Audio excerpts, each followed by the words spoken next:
Oh, yun guys, si Boy Bayo. Ayun, si Boy Bayo. 5 years old strong. Ayun, pinutulan ko na rin siya ng kuko. Medyo tamad na kasi maglakad eh. Pag winowalk namin dyan, mga isang ikot lang, pagod na. Ayaw na maglakad ng malayo. Kasi medyo tumatanda na siya eh. Thunders na eh. 5 years old na itong bata natin na ito. Pinutulan ko na lang ng kuko. Tsaka umuulan pati. Pagka hindi na masyado umuulan, lalabas ulit namin sila. Punta tayo sa mall. Leo, punta tayo sa pet park. Maganda na yung pet park dyan sa may Taytay. Check out natin. Para playground uligay dun. Kaso nangaaway kasi ito ng mga barako eh. Pag may nakita ito na barako, yung lalaki din, aawayin niya. Pero pag babae, chicks, yun, tirahin niya yun. Ayun guys, magde-deworm na rin kami. Si Riley pala, kailangan namin deworm. Kasi para bago siya i-breed, i-deworm muna namin. Ayan, pati ito, si DK, de-deworm. Si Bowser, yung binigay namin sa kanyang advocate, pan-deworm na rin kasi yun, kaya goods na yun.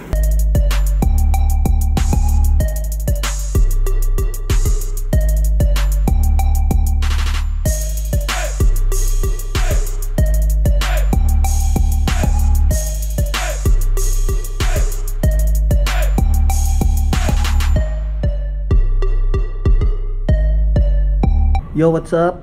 Gobies, you know. Teka lang, babayin natin yung mga aso doon. Teka lang. Ayan, ay ito pala guys, oh, tingnan nyo to. Nag-defrost kami ng freezer. Okay, para malinis yung yung freezer natin. Yung mga raw na stock ko, binaba muna namin kasi kukunti na lang, siguro mga less than 20 na yun. Binaba muna namin doon sa rep namin sa baba. Tapos dinefrost namin to. Tapos nag-order na rin ako ng another mga 100 pieces ulit para ilagay ito dito. Siguro baka bukas kaya ma-deliver yun. Ayan, nilinis muna namin para habang wala pa yung bagong deliver. Pero may stock pa ako na sa baba. Kaya pagka gusto nyo ng raw, pag malapit kayo dito sa amin sa Taytay, pwede natin ilalamove.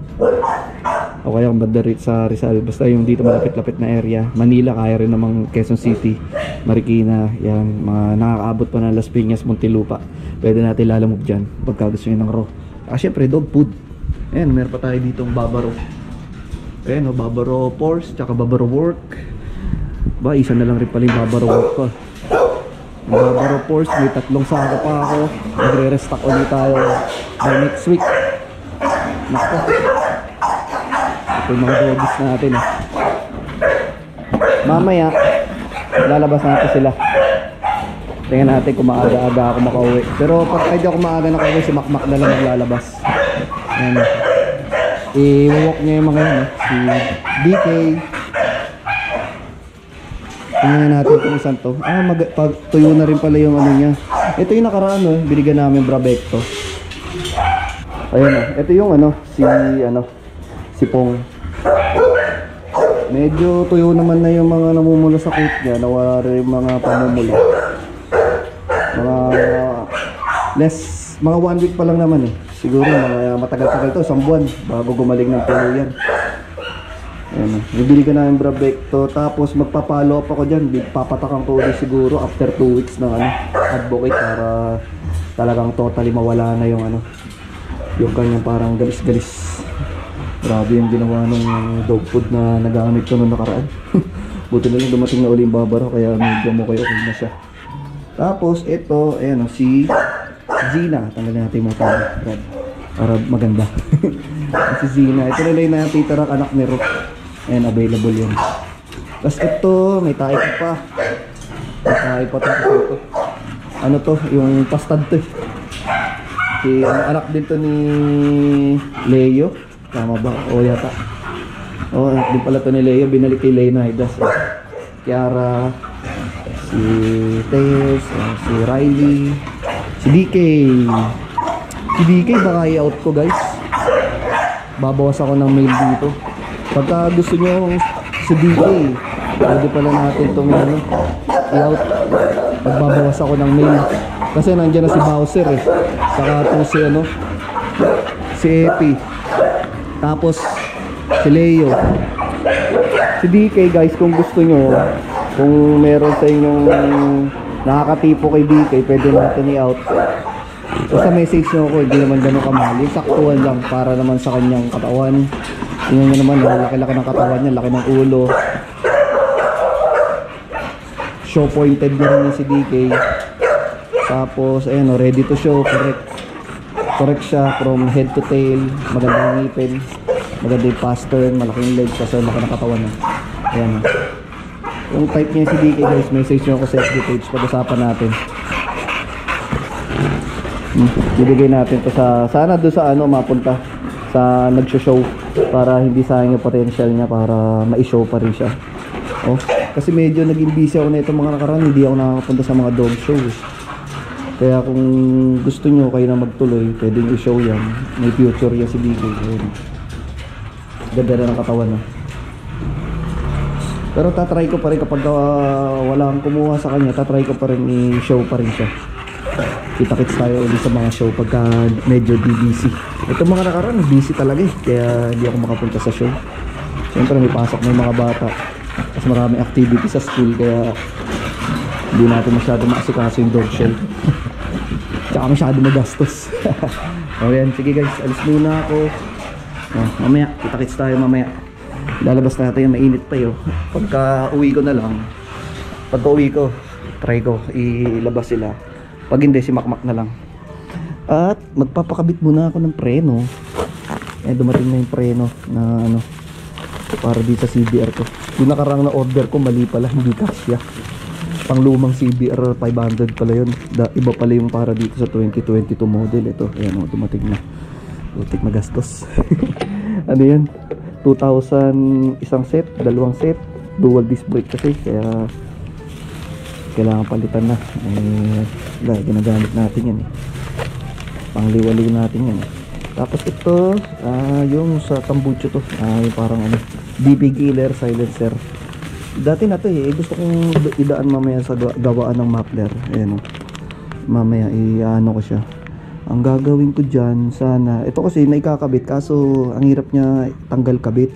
Gusto ko yung easy access, pwede ko siya itanggal kabit ng madalian, yung kahit i-allen wrench lang ng, basta mamaya papaayos ko.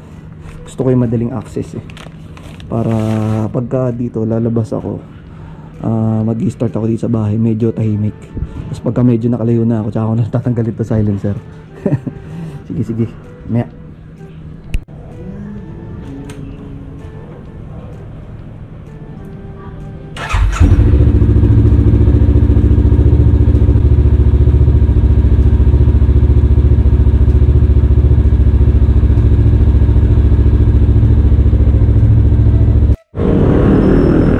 Okay na to, okay na yung motor natin, bago na yung mga preno, ayos na. Uwi na muna tayo. Okay, ayun guys, kay Bowser tayo ngayon oh. Kahapon pinaliguan namin siya para biglang may lumabas na para mga butlig-butlig dito sa ganito niya. Ayun